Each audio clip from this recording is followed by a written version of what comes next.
Alors, une autre GTR, celle-ci, c'est la plus radicale des GTR. On va retrouver la GTR Black Series. Donc, on verra comment l'identifier tout à l'heure, mais je pense que vous avez déjà compris.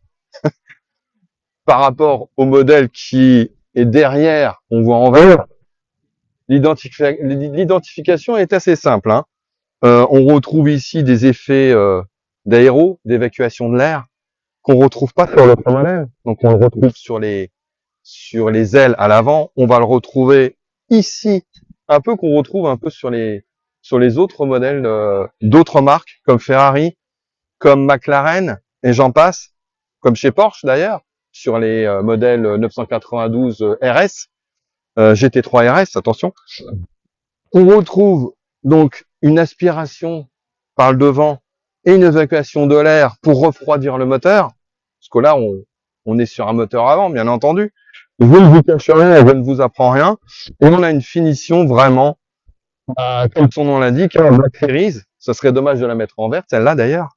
Donc on a une finition Black Series, donc noir mat, sur toute sa robe, noir mat, avec une finition carbone qu'on retrouve, pareil, un peu partout. On va le retrouver en bas, ici, en bas du châssis, sur la ceinture de caisse. On va le retrouver à l'arrière, ici, proche des échappements et proche de l'effet de sol. On va retrouver ici un aileron qui n'est plus du tout le même qu'on retrouve sur celui de la GTR. Mais celui-ci, c'est un aileron pareil, qu'on va retrouver avec un réglage ici automatique sur cette partie-là, qui va permettre au véhicule d'avoir un peu plus de portance sur l'arrière et un peu plus d'appui sur l'essieu arrière. Et surtout, un aileron carbone et double pale.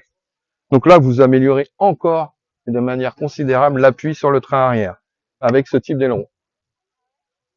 Ça a un look forcément qui n'est plus le même de la GTR traditionnelle. Alors, on aime ou on n'aime pas. Ah, on est dans le modèle le plus radical. Donc, moi, j'ai envie de dire, on aime. Mais ce choix m'appartient. Donc voilà.